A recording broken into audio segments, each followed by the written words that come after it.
Kelebihan satu gol belum menjamin apa-apa. Selepas Buriram United menewaskan Selangor FC 1-0 pada aksi pertama, kini final kedua ACC Shopee Cup dijangka menjadi pertarungan hidup mati yang penuh tekanan. Dengan maruah, trofi dan sejarah menjadi taruhan, kedua-dua pasukan pasti turun habis-habisan dalam perlawanan yang diramal sengit hingga minit terakhir.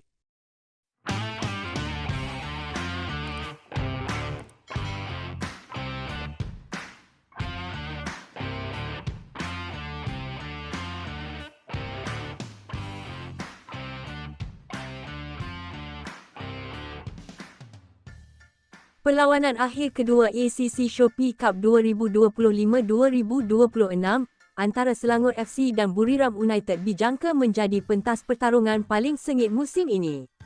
Selepas tewas tipis 0-1 pada aksi final pertama di Stadium MBPJ, Selangor kini membawa misi besar ke Thailand untuk memburu kebangkitan dramatik di hadapan ribuan penyokong Buriram. Dengan hanya satu gol memisahkan kedua-dua pasukan, segala-galanya masih terbuka dan malam final kedua ini dijangka penuh debaran hingga whistle penamat.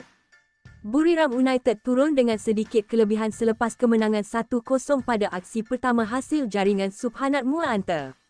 Gol itu memberi kelebihan agregat kepada juara Thailand tersebut, namun Selangor masih mempunyai peluang besar untuk mencipta sejarah sekiranya mampu bangkit di Buriram Stadium. Buriram United pastinya mahu menggunakan kelebihan bermain di laman sendiri untuk mempertahankan kejuaraan mereka. Pasukan bimbingan Mark Jackson membuktikan mentaliti juara apabila berjaya bertahan dengan disiplin tinggi pada aksi pertama, walaupun diasak hebat Selangor pada separuh masa kedua. Pengalaman mereka dalam perlawanan besar menjadi antara faktor utama yang membezarkan kedua-dua pasukan setakat ini. Jurulatih Buriram, Mark Jackson, turut memuji semangat juang anak buahnya selepas kemenangan tipis di Malaysia. Beliau percaya aksi di tempat sendiri akan memberi keyakinan tambahan kepada pasukannya untuk menamatkan tugasan dan menjulang trofi sekali lagi.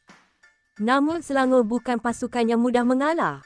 Red Giants sudah membuktikan kemampuan mereka sepanjang kempen ACC Shopee Cup musim ini. Perjalanan mereka ke final cukup mengagumkan apabila menyingkirkan Namdin FC dengan agregat 4-1 di separuh akhir. Skuad kendalian Kim Pan-gon turut memiliki rekod baik di pentas Asia Tenggara musim ini. Mereka berjaya memberi saingan sengit kepada beberapa kelab besar rantau ini, termasuk BG Pathum United dan Namdin. Keyakinan itu menjadi modal penting untuk dibawa ke Thailand. Pada aksi pertama final, Selangor sebenarnya mempunyai beberapa peluang terbaik untuk menyamakan kedudukan terutama pada babak kedua. Hago Baumas tampil cemerlang menggerakkan jentera serangan, manakala Krigor Morais beberapa kali mengancam pertahanan Buriram. Namun ketumpulan penyudah menjadi faktor utama kegagalan mereka mendapatkan gol di laman sendiri. Kim Pan-gon juga sudah memberi amaran bahawa Selangor akan tampil lebih agresif pada final kedua. Beliau percaya anak buahnya masih mampu mencipta kebangkitan jika berjaya memanfaatkan peluang dengan lebih baik. Apa yang menarik, tekanan sebenarnya kini berada di pihak Buriram United. Walaupun memiliki kelebihan agregat, satu kesilapan kecil boleh menghukum mereka. Selangor hanya memerlukan satu gol untuk menghidupkan semula peluang dan mengubah momentum perlawanan. Buriram pula dijangka mempertaruhkan kekuatan serangan pantas mereka yang diterajui Subhanat Muaanta. Pemain itu menjadi watak utama pada aksi pertama menerusi tandukan tajam yang menewaskan penjaga gol Selangor. Kehadirannya sekali lagi bakal menjadi ancaman besar buat benteng Red Giants. Selain Subhanat, pengalaman pemain seperti Tiraton Barmadhan dan Peter Zulf turut memberi kelebihan kepada Buriram. Kombinasi pemain tempatan Thailand dan import berkualiti menjadikan mereka antara pasukan paling stabil di Asia Tenggara ketika ini.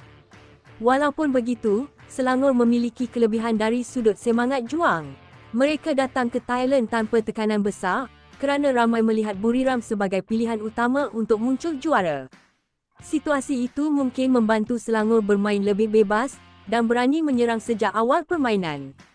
Penyokong Selangor juga mula memasang impian untuk melihat pasukan kesayangan mereka mencipta sejarah di pentas Asia Tenggara.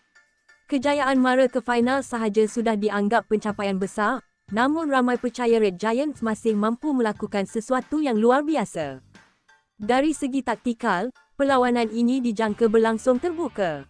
Buriram mungkin cuba mengawal tempoh permainan dan memanfaatkan serangan balas pantas, manakala Selangor hampir pasti akan tampil menyerang bagi memburu gol awal. Gol awal bakal menjadi penentu utama.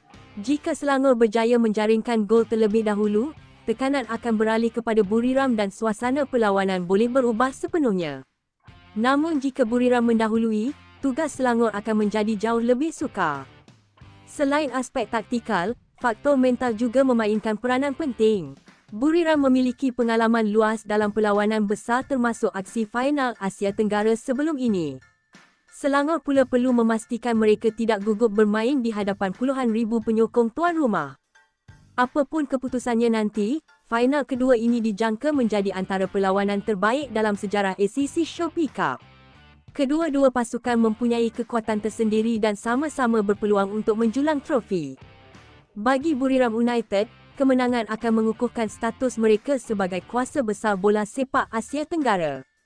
Bagi Selangor pula, kejayaan bangkit di Thailand akan menjadi sejarah paling manis buat kelab itu dalam era moden. Mengikut jadual rasmi, final kedua ACC Shopee Cup akan berlangsung pada 27 Mei 2026 di Buriram Stadium, Thailand dengan sepak mula jam 8 malam waktu Malaysia. Kini seluruh perhatian peminat bola sepak Asia Tenggara tertumpu ke Buriram Stadium. Mampukah Buriram mempertahankan kelebihan tipis mereka, atau Selangor akan mencipta kebangkitan dramatik untuk merampas trofi ACC Shopee Cup? Jawapannya bakal ditentukan dalam satu lagi malam penuh aksi, emosi dan debaran yang dijangka berlangsung sengit dari minit pertama hingga whistle penamat.